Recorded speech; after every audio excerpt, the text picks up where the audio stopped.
Então, conforme nós combinamos aí, eu vou falar um pouquinho sobre inferência estatística hoje. Depois vou dividir em duas partes essa aula.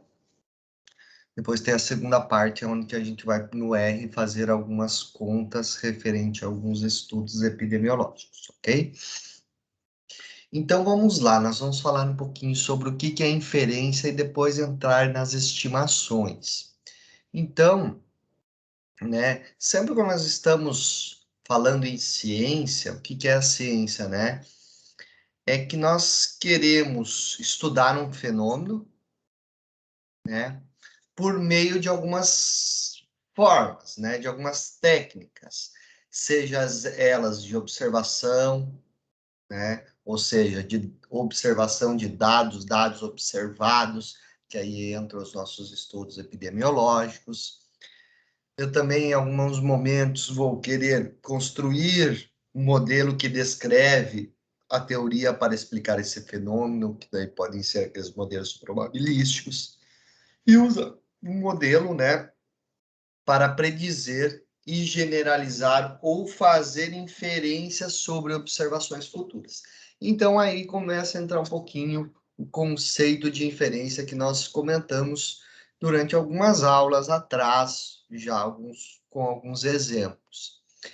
Então, a inferência, ela é um raciocínio indutivo, né? Ele parte do quê? Do particular para o geral, né? Um contraponto a isso é o raciocínio dedutivo, né? Que são as questões matemáticas, que a gente né, parte de uma fórmula e tenta deduzir como que se chegou nessa fórmula. Aqui não, nós vamos partir do particular para o geral. Então, nosso raciocínio é chamado de indutivo, esse é raciocínio inferencial.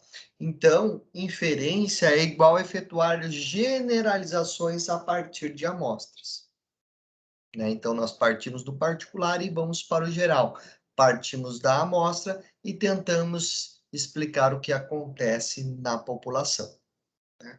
Então, aqui um exemplo, né? Analisando uma amostra de indivíduos com insuficiência cardíaca, conclui-se que o indivíduo qualquer dessa população tem 20% mais chance, tem 20% de chance né, de sobreviver a mais de 3 meses. Então, aqui eu não consigo analisar todos os indivíduos, né, do mundo com insuficiência cardíaca. Eu parto do quê? De uma amostra de indivíduos. Aí eu faço algumas contas com as mortalidades e tudo mais, e chego a uma estimativa aí de 20% de chance de sobreviver por 3 meses ou mais. Então, esse é o nosso processo de inferência. Porque nós não conseguimos coletar, né, todas as amostras, né, todo mundo. Então, a gente sabe que nós teremos que trabalhar com uma amostra. Pô, mas como que eu vou tentar extrapolar isso para a população? Então, aí entram os cálculos de inferência estatística que nós vamos ver mais à frente. Então, é este o processo que nós temos de inferência, né? Eu vou ter a minha população de estudo, eu vou realizar a amostragem, eu vou utilizar um método de amostragem, vou ter essa amostra, então vou coletar os meus dados, vou fazer a análise exploratória dos dados. O que é análise exploratória de dados? É calcular a média, desvio padrão, fazer um gráfico, verificar, né, como o comportamento desses dados. Aí a gente mistura um pouquinho com esses dados da amostra, com essas contas, com a teoria da probabilidade. Então, por exemplo, eu posso pegar a média, baseado aí numa distribuição de probabilidade, porque eu vou ter um processo chamado aí de erro, né? Sempre quando eu faço a amostragem, eu vou ter um erro, aí eu vou ter que considerar uma probabilidade disso acontecer, então entra a teoria de probabilidade, e eu vou fazer o meu processo de inferência, ou seja, baseados com os resultados dessa amostra, tentar extrapolar para a população. Então, esse aqui é o nosso processo inferencial. Então, quando a gente estamos falando aí de inferência, nós estamos pegando que esses dados da amostra e tentando estimar o que acontece para a população. Então, a gente fala que isso é um problema de estimação, nós temos uma estimação. Então, vamos aqui um exemplo, né, de hipertensão. Então, suponha que tenhamos medido a pressão arterial sistólica, a PAS, de um grupo de moradores de Toledo, acreditando que a distribuição seja normal, ou seja, os resultados dessa pressão sistólica sigam aquela distribuição normal, ou seja, tem aquela forma de sino, que é a média com a mediana, igual nós vimos lá nas distribuições de probabilidade anteriormente. Então, a gente sabe que na distribuição normal, né, então os dados estão sob distribuição normal, nós temos parâmetros dessa distribuição, que é a média e a variância, né? Então, tendo a variância, a gente consegue calcular a outra medida, que é o desvio padrão. Então, sempre toda a distribuição de probabilidade, como nós vimos anteriormente, existe os parâmetros dessa distribuição. No caso, a gente aprendeu a calcular a esperança, que é a média, que é igual a esse μ, e a variância, que é igual a esse sigma quadrado. Então, como que eu posso? Então, esses dados aqui, eles são da população, de todo mundo. Né? Todo mundo lá de Toledo. Então, como que eu posso fazer para estimar os parâmetros? Ou seja, ter uma média da amostra e um desvio e uma variância dessa amostra. Então, aqui a gente já vai entrar com alguns outros conceitos. Quando eu estou trabalhando com a amostra, a média, eu vou chamar de x barra. E a variância, como a gente já aprendeu a calcular, S é o quadrado. Então, esses μ e sigma ao quadrado significam média da população e, variância da população. Então, esses dados aqui são populacionais. Depois eu tenho uma tabelinha que eu trouxe para vocês. E essas duas medidas aqui são da amostra. São amostrais. Amostra. Vou abreviar aqui, tá? Então, esses dados são da amostra. Então, como que eu faço para estimar, ou seja, tentar dizer qual que é o comportamento desses dados, a média da população e a variância da população? Então, para isso, eu vou fazer o quê? Eu vou calcular esses resultados, a média e a variância da minha amostra.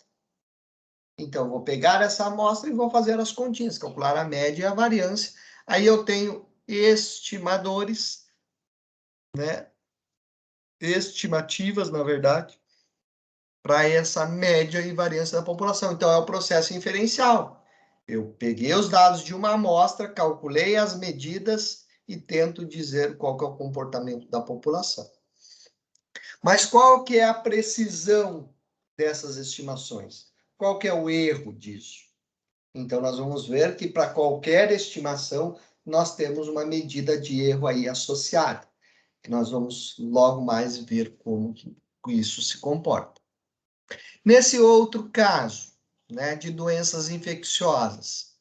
Então, nesse caso aqui, nós queríamos estimar a média e a variância da população. E agora, nesse outro caso aqui, vamos supor que pesquisássemos, né, as pessoas que vivem num setor censitário de baixa renda em uma área urbana. Então, lá, uma região, né, de baixa renda de uma cidade. E desejamos estimar a prevalência do HIV nessa comunidade de estudo. Então, nós vamos considerar o número de casos entre N pessoas da amostra que tenham uma distribuição binomial. Olha, agora, por que é binomial? Lembrando, eu só tenho, ó, a pessoa tem o HIV, eu não tenho. Então, é um binômio, né? E a relação de uma pessoa é independente da outra, né? Para ter ou não a doença. E o parâmetro dessa distribuição, então, é o P, que é a prevalência. Então, como que eu posso estimar essa prevalência? A partir dos dados de uma amostra. Eu vou pegar a amostra, vou verificar quantas pessoas têm o HIV e dividir pelo total da minha amostra.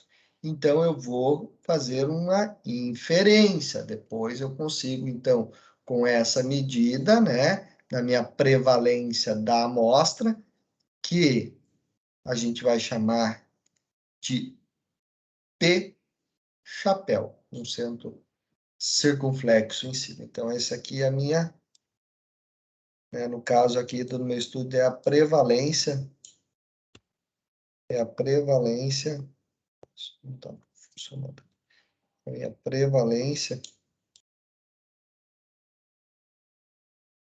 da amostra.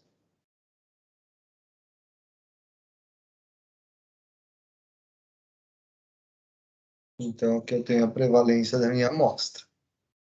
E qual que é a precisão dessa estimativa? Então, eu também vou fazer um estudo aí sobre o erro para saber qual que é a precisão, quão bom ela é.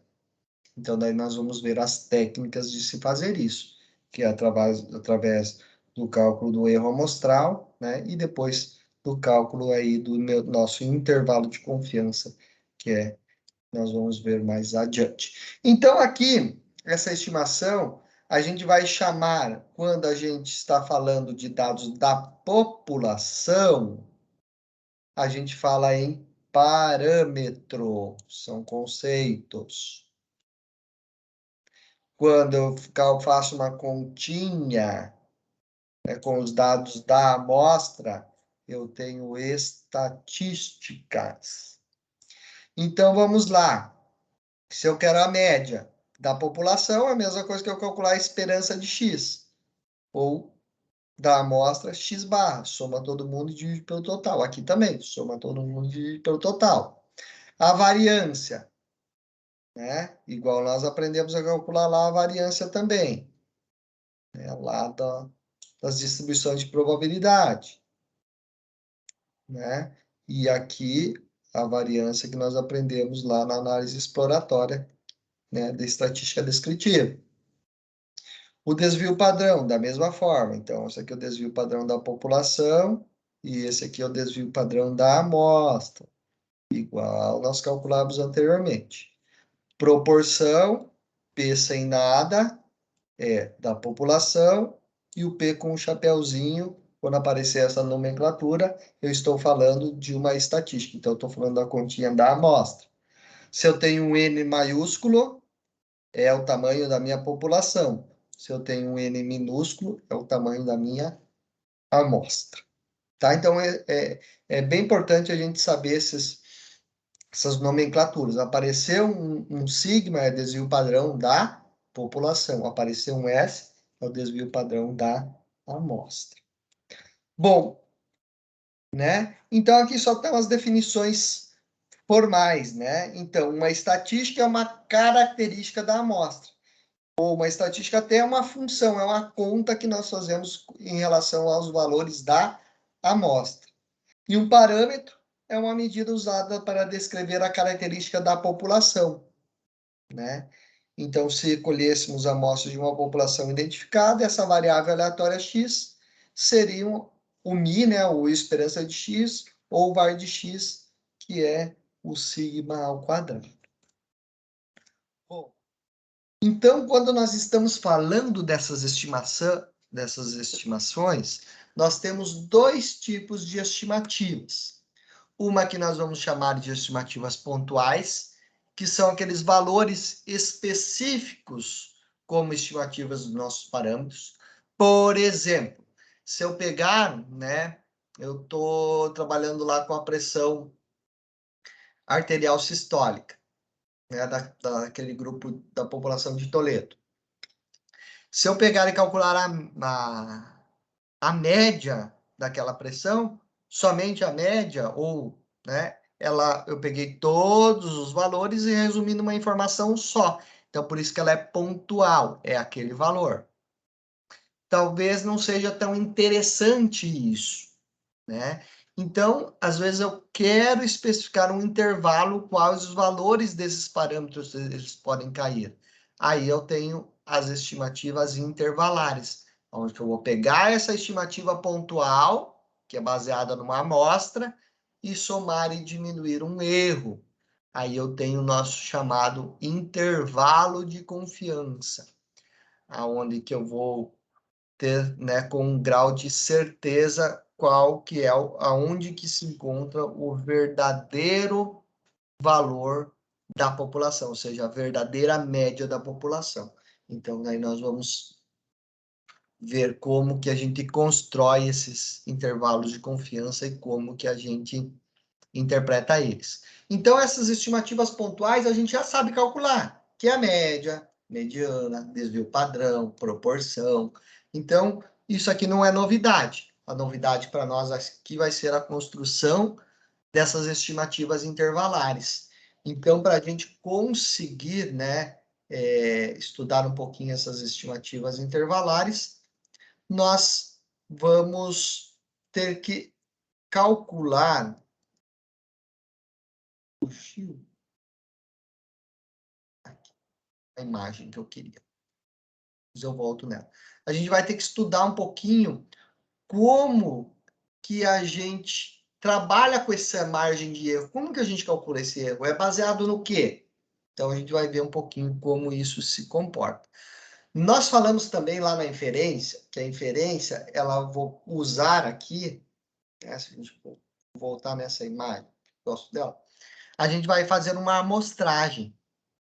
Mas qual tipo de amostragem que é preferível para nós termos uma estimação precisa, né? Então, nós vamos falar um pouquinho sobre o que é uma amostra aleatória e uma amostra aleatória simples, que é isso que nós queremos, sempre que possível, fazer uma amostra aleatória simples para que todo mundo esteja a mesma, né, todas as amostras, cada membro que compõe a minha amostra tem a mesma probabilidade de ser escolhido, que aí eu tenho estatísticas não viesadas, não viciadas. Então, uma amostra aleatória é a seleção de alguns elementos da população, tal que cada membro é independentemente escolhido e tem uma probabilidade não nula, ou seja, não é igual a zero, conhecida de ser selecionado. Já a amostra aleatória simples é uma amostra aleatória em que cada elemento tem a mesma probabilidade de ser selecionado. Então, quando a gente está conduzindo um estudo, sempre que possível, nós vamos tentar fazer uma amostra aleatória. Ou seja, eu vou fazer um sorteio dos elementos. Mas a gente sabe que isso nem sempre é possível. Por quê? Para eu coletar uma amostra aleatória, simples, eu preciso conhecer todos os elementos da minha população. Eu preciso ter a lista, né? Como que eu vou fazer um sorteio se eu não tenho a lista? Então, isso dificulta um pouquinho. Mas existem outras técnicas aí de amostragem que nós também podemos utilizar. Mas talvez a nossa inferência, ela não seja tão, eu não consiga, né, falar realmente o que acontece para a população. Eu posso ter alguns vieses ou algumas restrições. Um outro tipo de amostra aleatória que nós temos é a amostra aleatória estratificada. Como que funciona essa amostra aleatória estratificada? Vamos pensar que nós queremos fazer uma entrevista, né, fazer um estudo aí seccional de prevalência, para saber quantos hipertensos tem aqui no município de Toledo. Aí, né, para ter uma estimativa disso, né? Então, eu não consigo, eu não dei a listagem de de toda a população, né, para fazer uma amostra aleatória simples. Então, o que eu faço? Eu posso dividir em extratos, né? Posso fazer uma divisão de extrato. A mais comum aí, divisão de extrato, é talvez o sexo, profissão, ou até poderia ser por unidade de saúde, né? Aonde que eu, por exemplo, eu pegaria amostras proporcionais, se eu pegar o UBS, por exemplo. Eu separaria as UBSs e dentro dessas UBSs eu faria uma amostra proporcional ao número de atendimentos dessa UBS, de pessoas atendidas. Para saber uma UBS que atende um maior número de indivíduos, eu vou pegar uma amostra maior daquela UBS. Então, peguei extratos. Uma outra forma de amostra aleatória é a sistemática. Por exemplo, eu quero pegar os prontuários lá de um hospital para fazer uma análise desses prontuários. Uma forma de eu pegar isso, né? Geralmente eles estão separados lá por ordem alfabética, né? Se eu não tiver um sistema informatizado ainda. E eu vou pegar e vou fazer o seguinte, eu tenho lá 1000 registros desses pacientes, né? Todos em ordem alfabética guardados no arquivo. E aí eu preciso de uma amostra de 100 desses 1000, certo? Então, como que eu vou fazer? Eu vou pegar lá os 100 primeiros, vou pegar os 100 do meio, vou fazer a amostra aleatória, eu poderia fazer? Até poderia, né? Porque eu tenho a listagem. Mas uma forma mais rápida disso é de uma amostra sistemática. Aonde que eu vou pegar o quê? Eu vou pegar, bom, eu tenho 1000 e eu preciso de 100. Eu vou fazer 1000 dividido por 100. E vou ter, né, os 10. Então, o que que eu vou fazer? Dentro dos 10 primeiros, eu vou sortear um. Vamos supor que eu sorteei o prontuário 3. E eu vou pulando de 10 em 10 até completar os meus 100. Aí eu vou de uma forma mais rápida selecionando isso. Então, é um outro tipo de amostra aleatória. Mas o ideal é que tenha uma amostra aleatória simples. Agora eu trouxe para vocês 2 exemplos aqui de tipos de amostragem para explanar um pouquinho como que alguns estudos são conduzidos. Tá? O primeiro deles é sobre uma doença cardiovascular. Então, vamos supor aqui, ó, que em Minnesota, né, teve um estudo que procurou avaliar com precisão a prevalência e a incidência de diferentes tipos de morbidade cardiovascular, como ataque cardíaco e acidente vascular cerebral. Na grande área metropolitana de Minneapolis, né, bem como as tendências dessas taxas ao longo do tempo, então é impossível pesquisar todas as pessoas dessa área, então não consigo pegar todo mundo, né? Também é impossível pesquisar pessoalmente uma amostra aleatória dessas pessoas na área, porque isso implicaria numa dispersão muito grande de entrevistados por toda a área. Então, ficaria um pouquinho difícil de a gente conduzir esse estudo dessa forma. Então, em vez disso, o que que você fez? A área metropolitana ela foi dividida em regiões geograficamente pequenas, ou o que a gente chama de conglomerados. Então, desses conglomerados, uma amostra então é escolhida, uma amostra aleatória de conglomerados é escolhida para o estudo, e vários entrevistadores visitam cada um dos selecionados.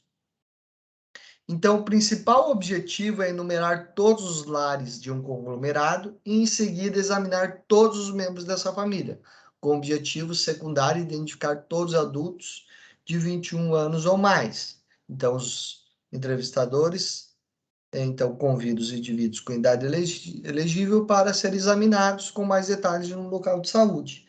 Então, a amostra total de todos os sujeitos entrevistados de uma área metropolitana é chamada de amostra por conglomerados, né?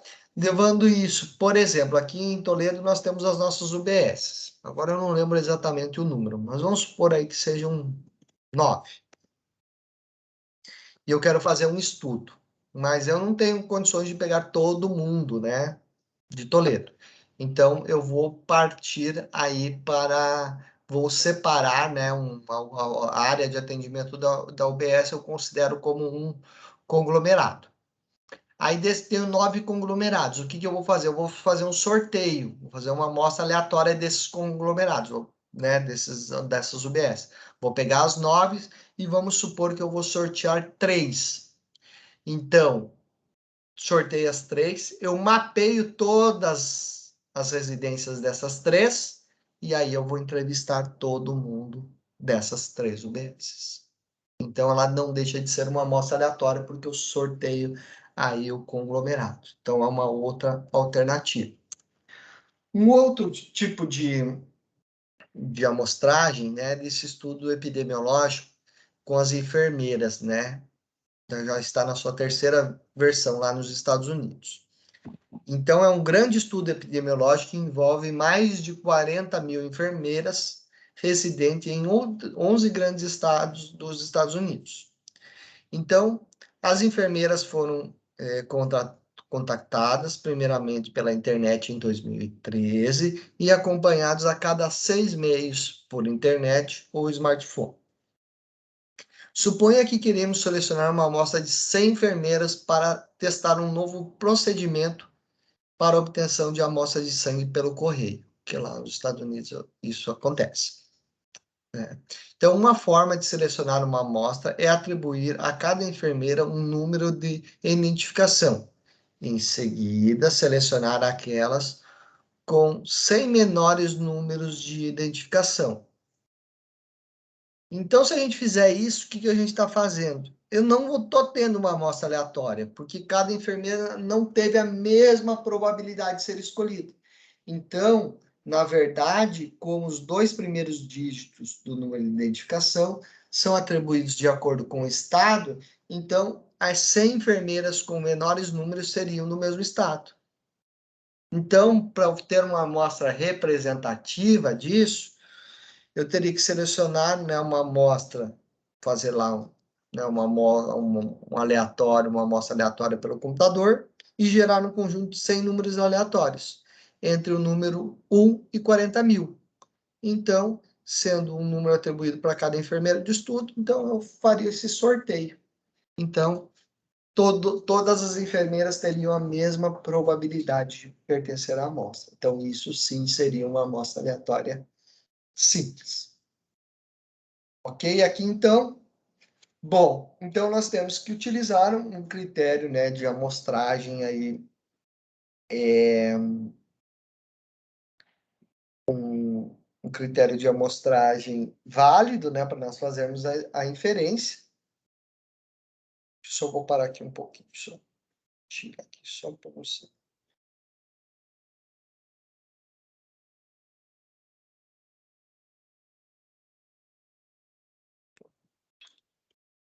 Estava travando aqui, pessoal, só queria voltar.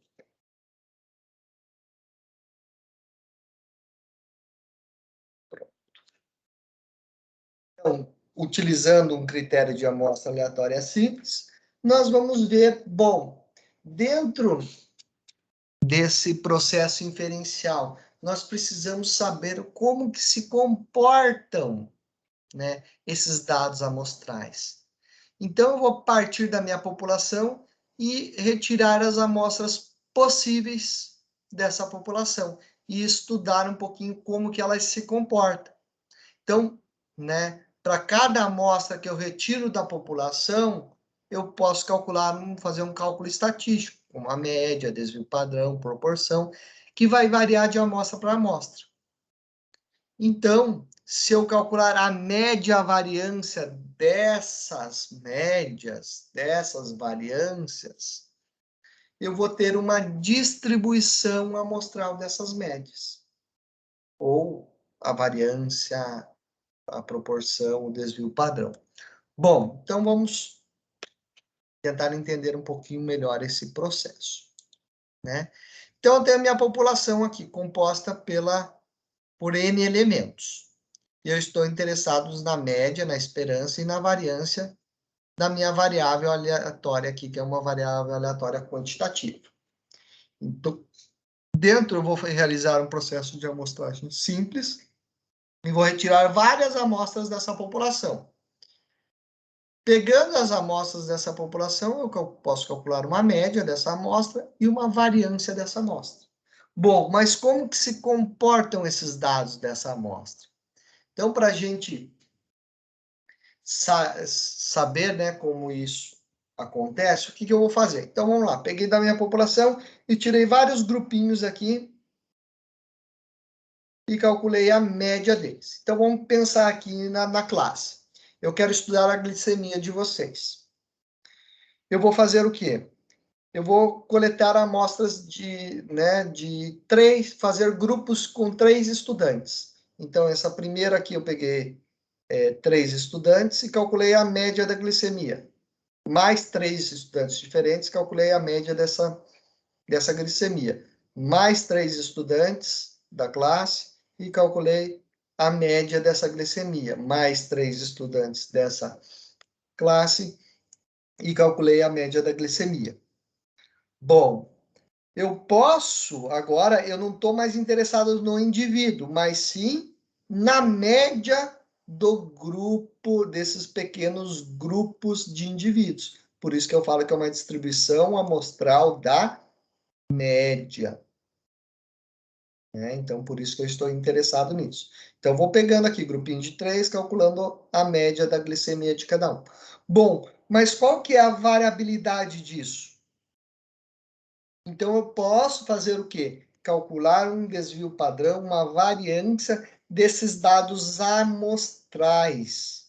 Aí eu vou ter uma nova medida aí, que vai me medir a variabilidade do comportamento da média desses pequenos grupos, que eu vou chamar de erro padrão, ou erro da estimativa. Então, para a gente entender um pouquinho disso, vou pegar aqui um exemplo. Então, nós temos aqui frequências cardíacas de uma certa população, tá? Então, aqui estão as frequências deles. Então, eu vou colher 5 amostras aleatórias, então vou sortear aqui dessa população com 3 elementos. Então, vou lá, vamos supor, peguei esses 3, esses 3, esses 3, esses 3 aqui, esses outros 3, né? Então, eu peguei 5 amostras de tamanho 3. Esses resultados estão aqui. Tá? Então, as 5 amostras. E quais foram os dados sorteados?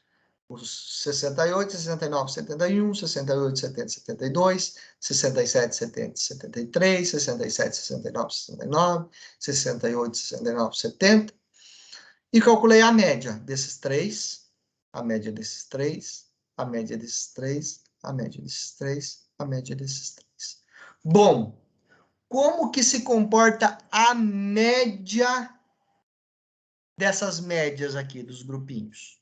Então, vamos lá, vou fazer a média deles. Somei todo mundo, dividi por 5. Achei o 69,3. Bom, e como que eu vou calcular agora? Eu vou calcular o desvio para ter o erro dessas estimativas médias. Eu não posso calcular o desvio padrão dos dados amostrais, mas sim eu vou calcular o desvio padrão dessas médias. Eu vou calcular a variabilidade das médias. Então, eu vou ter um erro padrão da média. Então, é como se fosse um desvio padrão dessas médias. Né? Então, eu vou calcular o desvio padrão aqui das médias amostrais. Então, eu vou fazer o procedimento lá que a gente já sabe de calcular o desvio padrão. Média, a que eu estou estudando, menos a média geral, elevado ao quadrado, somo todo mundo por N menos 1. Né? Então, esse aqui, né, a média aqui geral, é a média das médias amostrais. Fazendo essa conta, eu acho um desvio padrão de 71, que é a medida de dispersão das 5 médias amostrais. Então, esse é um método empírico para a definição do que é um erro padrão da média. Quando a gente tem somente uma amostra, a gente calcula lá a média e o seu desvio padrão. Aqui não, eu não tenho mais uma amostra, eu tenho várias amostras. Então, eu calculo a média das médias e calculo o desvio padrão dessas médias, para eu conseguir fazer o meu processo inferencial. Bom, mas também existe uma relação inversa entre o tamanho da amostra e o erro padrão das médias. Quanto maior for o tamanho da amostra, menor será o erro padrão da média. Então, só para a gente formalizar matematicamente, nada mais é que o erro padrão da média, que é o desvio padrão dividido pela raiz quadrada do tamanho da amostra. Tá? Quando eu tenho o desvio padrão populacional, eu uso ele. Quando eu não tenho, eu vou usar o desvio padrão da amostra. Lembrando, sigma, desvio padrão da população, e S, o desvio padrão da amostra. Então, agora, eu não vou mais, se eu quiser calcular uma probabilidade, eu não vou mais dividir pelo desvio padrão, mas vou dividir pelo desvio padrão dividido pela raiz quadrada de N. Então, por que isso, né? Então, tem um teorema que chama Teorema do Limite Central, que fala o seguinte: para grandes amostras, que tem um N maior ou igual a 30, a distribuição amostral das médias é aproximadamente normal, com uma média, μ, e uma variância sigma ao quadrado, independentemente da população e desse tamanho da população. Ou seja, né, no mínimo o dobro do tamanho da amostra deve ser essa população. No caso em que essa população, esses dados, já têm uma distribuição normal, a distribuição amostral dessas médias também terá distribuição normal. O que a gente está falando? Se, por exemplo, eu for jogar um dado, né, quais são os resultados possíveis? 1, 2, 3, 4, 5, 6. Qual que é a probabilidade de cada um ocorrer? 1/6, né? Então, vamos lá. Essa distribuição, né, do lançamento de um dado, ela tem uma distribuição uniforme, porque todo mundo tem a mesma probabilidade de acontecer. Né? Se eu fizer um gráfico, todo mundo vai ter, né, 1/6. A probabilidade vai ser 1/6. Eu vou fazer aqui um gráfico, né, de uma distribuição uniforme. Então, aqui eu tenho a probabilidade, P de x, é 1/6. E aqui as possibilidades. De sair, né? 2, 3, 4, 5 e 6. E todo mundo tem essa mesma probabilidade. E 6. Todo mundo tem essa mesma probabilidade. Então, a distribuição aqui, né, no gráfico é uniforme. Mas no momento que eu jogo 2, 3 dados e começo a trabalhar com a média da soma, né? Joguei um dado. Calcula a média. Qual faz pode sair? 1 e 1. Calcula a média, vai dar 1. Se saiu 1 e 2, calcula a média, dá 1,5. Saiu 1 e 3, calcula a média, dá 2. E assim por diante, né? De todos os resultados possíveis, se eu for traçar um gráfico disso, com as probabilidades... Agora me travou aqui.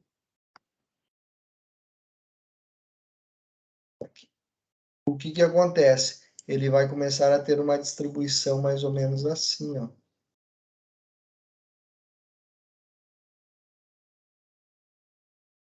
Vai começar a ter uma distribuição normal. Ou seja, quando eu for aumentando o tamanho da amostra e trabalho com as médias, ele tende, por mais que a distribuição original seja uma uniforme, ela vai tender aí a uma distribuição normal. Então, o que a gente considera? Quando eu tenho o tamanho da amostra maior ou igual a 30, esse teorema aqui nos garante que os dados convergem para uma distribuição normal. Tá? Se eu quiser calcular a probabilidade, igual nós calculamos lá a probabilidade normal, Agora, o que que eu faço? Eu divido aqui pelo erro padrão, que é o quê? O desvio padrão dividido por raiz de erro, né? Então, muda um pouquinho. Então, eu trouxe um exemplo disso. Né? Então, agora eu não tenho mais os dados individuais, mas sim de um grupo de pessoas, né? Então, vamos lá, esse exemplo aqui de obstetrícia.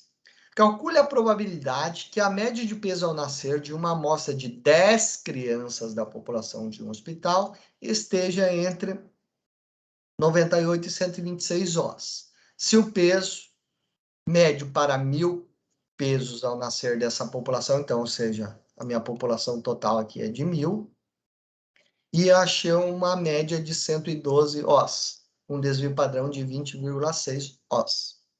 Então, eu quero saber a probabilidade de estar entre 98 e 126.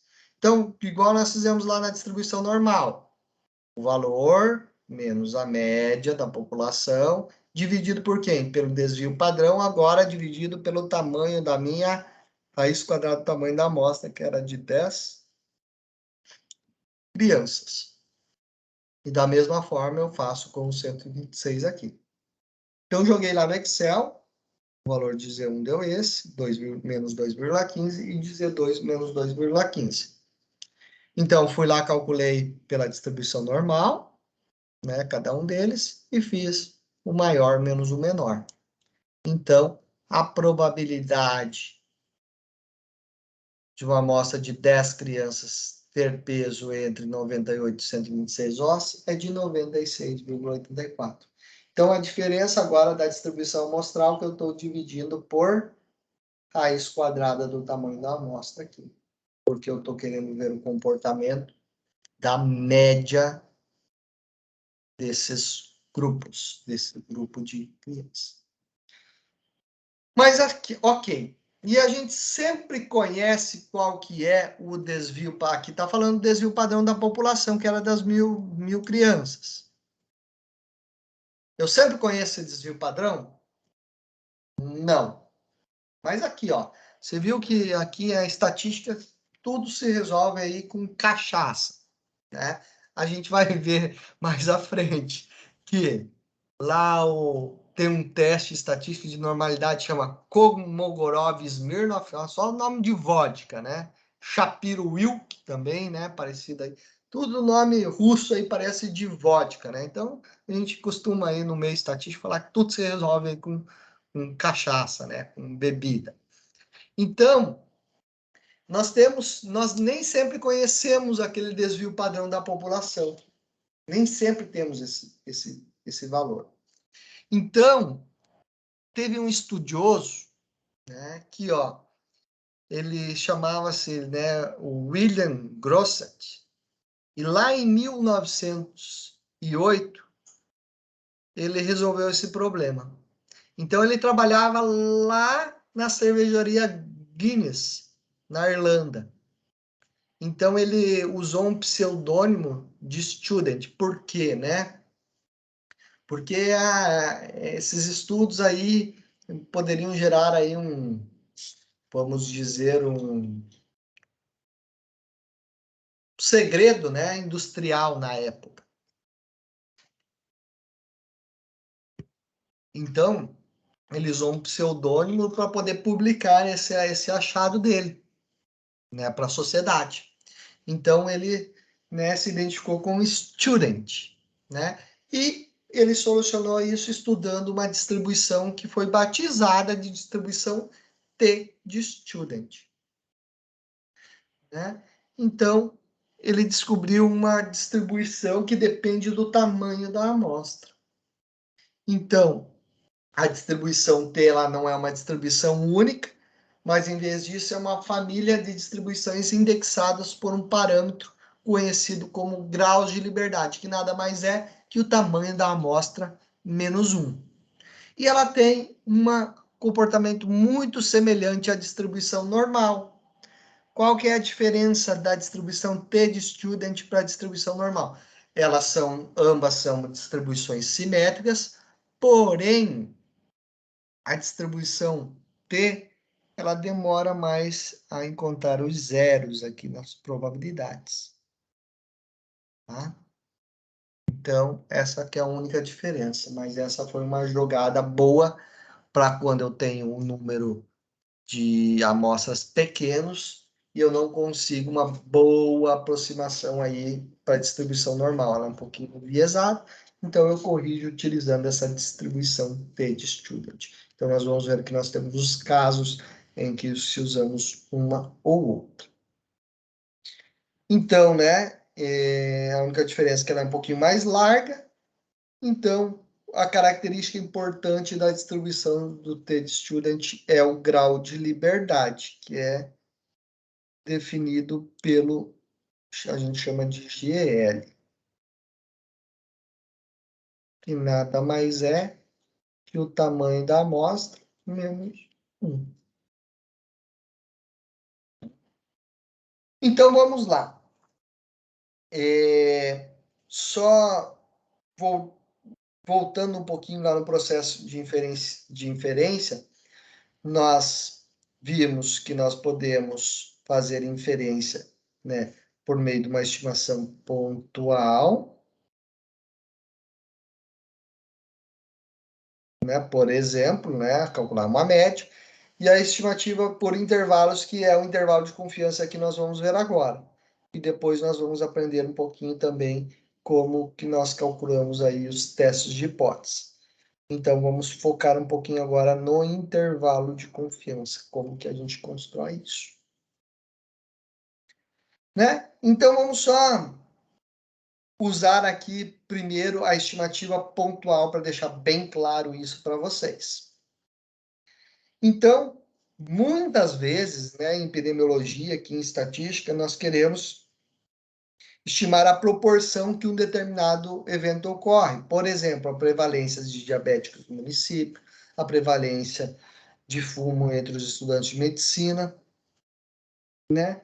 Então, se desejarmos saber tais prevalências sem o erro aleatório, teríamos que estudar toda a população dos estudantes, ou seja, calcular o parâmetro. A prevalência de diabéticos no município de Toledo é tanto. E cravar isso, eu teria que pegar todas as pessoas e verificar quem que é diabético. Se eu quiser verificar a prevalência de fumo entre os estudantes de medicina, aqui do campus, eu teria que perguntar para todos os alunos se são fumantes ou não para determinar essa prevalência. Como a gente já falou, isso é impossível. Então, nós vamos fazer o quê? Estimar isso por meio de uma amostra aleatória. E depois, com uma probabilidade de erro conhecida, vamos fazer o nosso processo de estimação para descobrir a verdadeira prevalência na população por meio dessa amostra. Então, eu vou usar esses valores da amostra para inferir o parâmetro, os valores da população. Então, nós já falamos, né? O estimador é uma estatística destinada a estimar um parâmetro, e existem dois tipos de estimação, pontual e por intervalo. Nesse exemplo da prevalência de fumo entre os estudantes de medicina, uma estimativa pontual, um único valor, então, eu vou calcular aqui minha prevalência, que é o número de eventos favoráveis pelo total. Então, quantas pessoas fumam pelo total de pessoas, né, dos estudantes do curso de medicina, né, da amostra que eu retirei. Já a estimativa por intervalo, que é o nosso objetivo, é calcularmos a margem de erro e calcularmos o intervalo que eu vou ter meu parâmetro ali dentro, ou seja, o valor da população vai estar dentro deste intervalo, com uma certa probabilidade de estarmos aceitando isso, né, de confiança que a gente fala. Então, me parece aí uma forma mais interessante de a gente construir aí o nosso método de estimação para dizer o comportamento daqueles dados. Então, sempre quando a gente estiver falando do intervalo de confiança, nós vamos ouvir falar aí de uma probabilidade, que essa probabilidade é o nosso grau de confiança, que a gente vai chamar de 1 menos alfa. E esse alfa, ele é definido arbitrariamente. Os valores mais adotados são 1%, 5% ou 10%, que a gente chama isso de nível de significância, esse alfa. Então, 1 menos o alfa vai ser o meu intervalo de confiança. E esse alfa eu também posso chamar de um erro. Né? O erro do tipo 1 que nós vamos ver mais tarde, nas próximas aulas. Então, a escolha desse nível de confiança vai depender da precisão que desejamos estimar. Geralmente, a gente escolhe aqui 5%, que está no meio. Poderia usar qualquer outro valor de alfa? Poderia, mas caiu nas graças da literatura 1, 5 ou 10%. E na maioria das vezes a gente usa aí o valor do meio, aí, 5%. Então, vamos lá, vamos calcular agora um intervalo de confiança para proporção de uma população. Então, vamos entender um pouquinho aqui como funciona essa forma. Então, vou calcular um intervalo de confiança para minha proporção, que é o P da população, com 1 menos alfa por cento de confiança, que vai ser igual ao quê? A proporção da minha amostra, mais ou menos um valor de Z lá da distribuição normal, baseado numa probabilidade de alfa dividido por 2.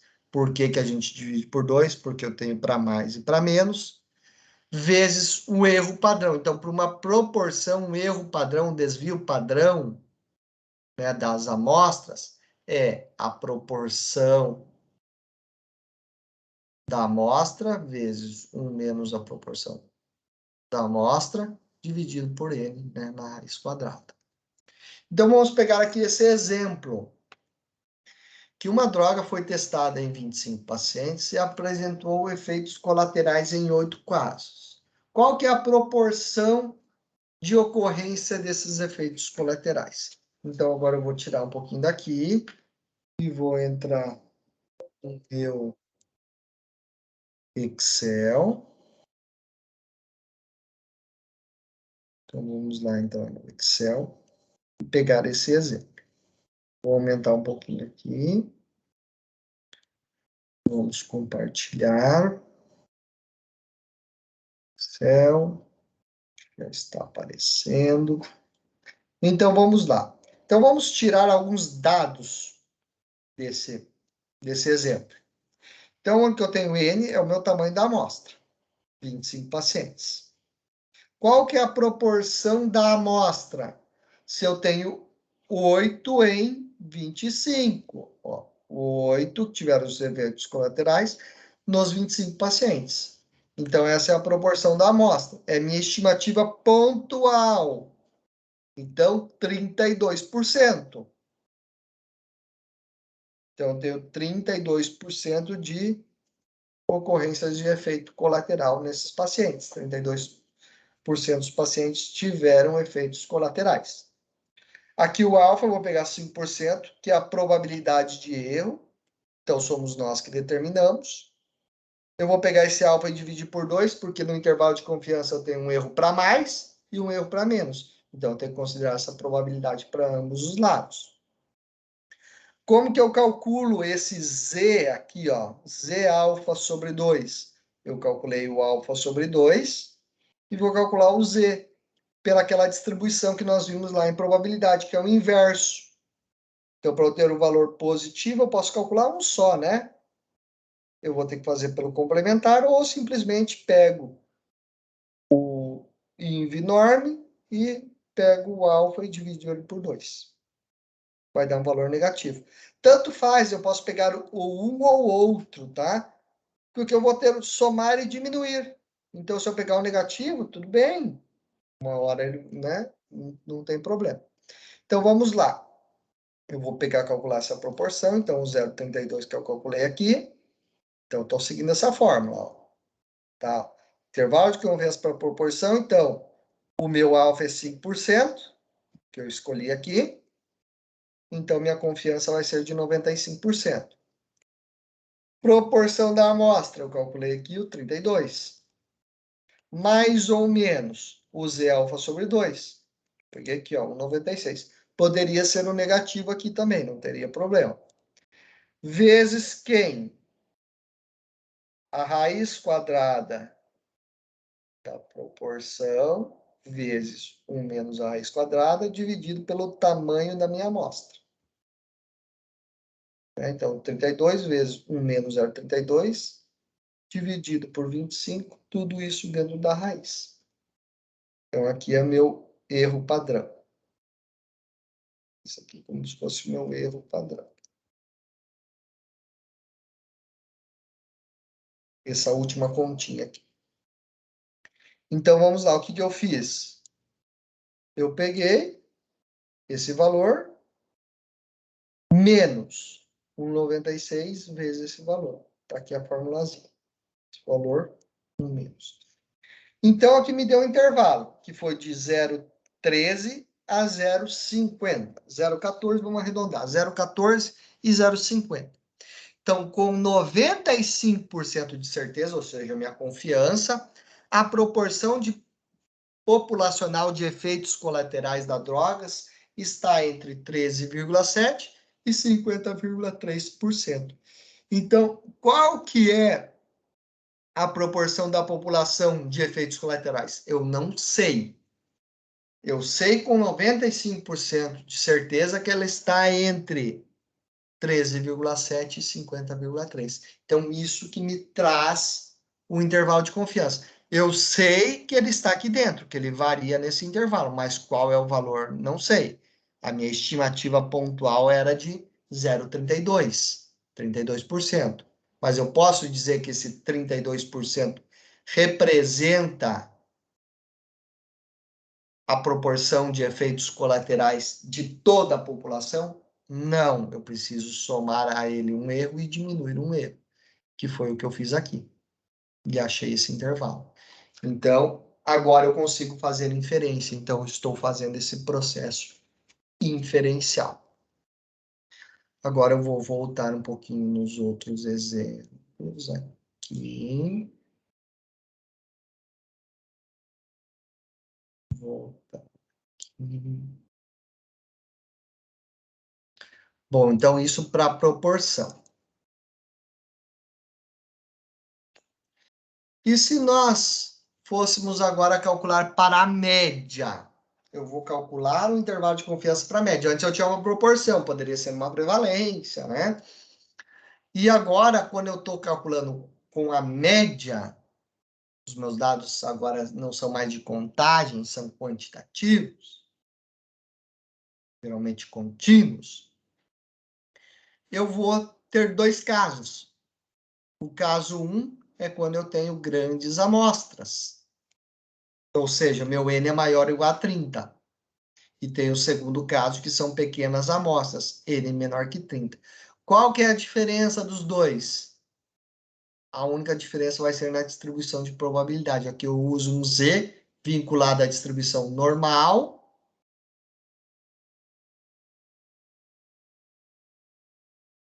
Um Z, né? Porque meu N é maior que 30, então vinculado à distribuição normal. Ou quando meu N é pequeno, eu vou usar uma distribuição T, de student. Tá? Então, a única diferença, eu tenho que avaliar isso antes. Ah, meu tamanho da amostra é grande? Opa, eu vou usar essa fórmula. O tamanho da minha amostra é pequeno, é menor que 30, eu vou usar essa outra fórmula. Tá? Então, vamos ver como isso se comporta. Então, vou voltar lá no Excel. Novamente no Excel. A gente calcular isso. Então, vou pegar esse caso. Então, lembrando aqui, nós temos esses dois casos. Vou aumentar um pouquinho aqui. Grandes amostras e pequenas amostras. Então, vamos pegar esse caso aqui. Ó. Com o intuito do estudo de conteúdos de ácido lático no sangue de indivíduos com demência precoce, uma amostra de 16 pacientes foi tomados E os resultados foram os seguintes: média de 13 mg por 100 ml e desvio padrão de 4,6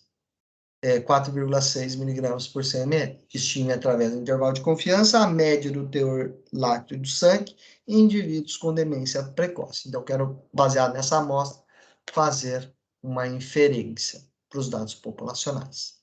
Bom, qual que é o tamanho da minha amostra? É 16. Então, é menor que 30. Cai no caso 2. Então, caiu no caso 2.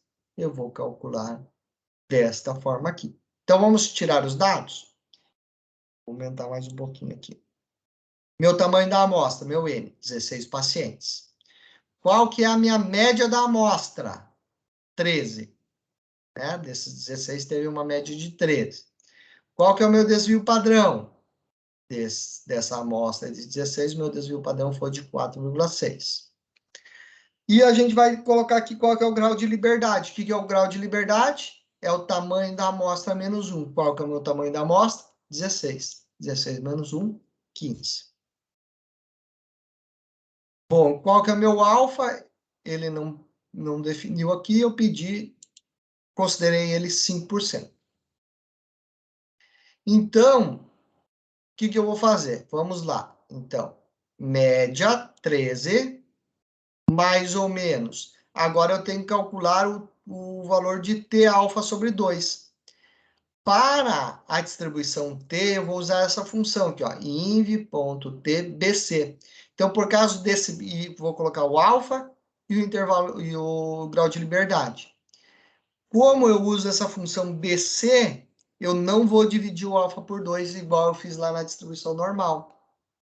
Eu vou simplesmente deixar o alfa inteiro aqui, 5%. Tá? Então, ele deu esse valor aqui, 2,13. E o desvio padrão dividido por raiz de n. Está aqui, ó. Eu vou até copiar essa fórmula aqui e deixar do lado.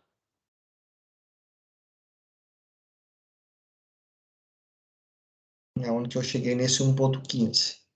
Então, ó, desvio padrão dividido por raiz do tamanho da amostra. Somei o 13 com esse pontinho, diminuiu 13. Né? Somei e diminuí, eu achei esse intervalo. Qual que é a interpretação dele? Com 95% de confiança, a média populacional do teor lácteo de sangue de indivíduos com demência precoce está entre 10,55 e 15,45 por 100 ml. Miligramas por 100 ml. Bom, então, a média populacional do teor lácteo de sangue está dentro desse intervalo. Qual é o valor? Não sei. Com 95% de confiança, eu sei que ele está variando de 10,55 a 15,45. E a minha estimativa pontual foi de 13.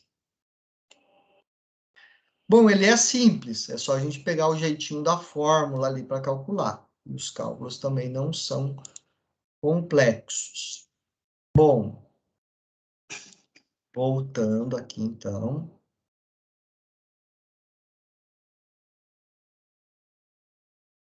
Na sequência desses slides, tem